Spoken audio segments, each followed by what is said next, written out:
light through yonder window breaks.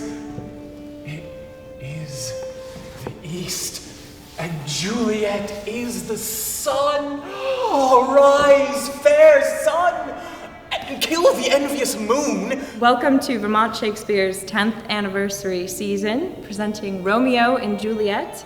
Oh, our eyes would through the airy region stream so bright. For that name, which is no part of thee, take all myself. This year is 10 years of Shakespeare in Vermont.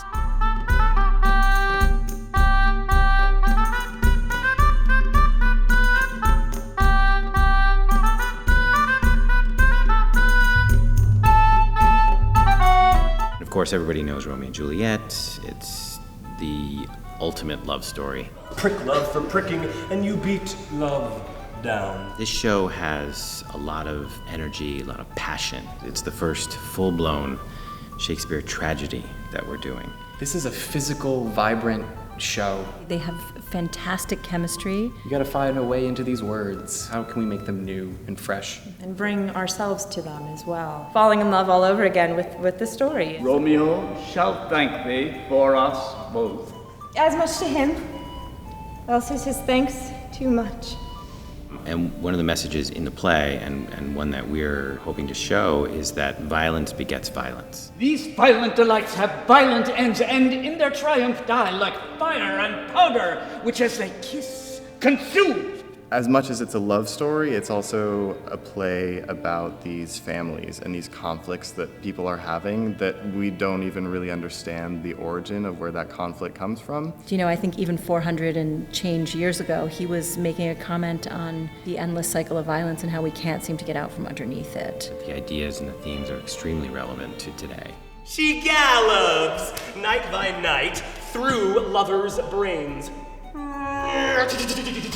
It's funny, too, It's which funny, a lot of people yes. forget. It's growing. This year we have, I think, 32 artists working on this production. We're moving toward a Shakespeare festival. Maybe you take his hand for yours. With John and Jenna both bringing a lot of movement into the piece. There's so much death and fighting in this play, too. We have a lot of stage combat, so we're really trying to emphasize physicality this year. When we started in 2005, we did A Midsummer Night's Dream. It was 2 performances, and every year, we added performances, we expanded our cast, we started doing educational components, our audience grew, and then we started eventually doing more venues. And so this thing is really picking up steam. We tend to create our own worlds. The audiences can then sort of take the timeless themes and ideas of Shakespeare. They can kind of make them their own. The theater company and the creators of the theater company really understand the community here. I think they understand that there's a very engaged artistic community here and really deliver in a way that really speaks to the community.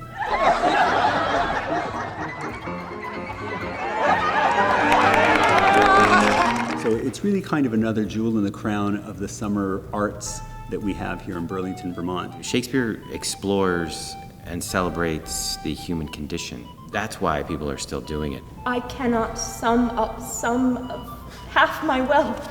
This collaboration with the theater department at the University of Vermont has been wonderful for us. What we want to do ultimately is provide wonderful opportunities with this professional company for our UVM students. A place for young theater artists to grow and to get experience and to gain confidence. And also working with actors that we wouldn't normally have access to. In theater, there's a magical thing that happens when all the elements are right. The production is just wonderful and exciting, and I think we have those pieces of the puzzle coming together. So our goal is to have a nationally recognized destination Shakespeare festival here in Vermont. John and I actually met in 1998 working on a production of Richard III in New York City. And we are a family, and we have been growing together, some of us, for 10 years. Well, we hope to see you there, and in the immortal words of Sir William Shakespeare, For never was a story of more woe than this of Juliet and her Romeo.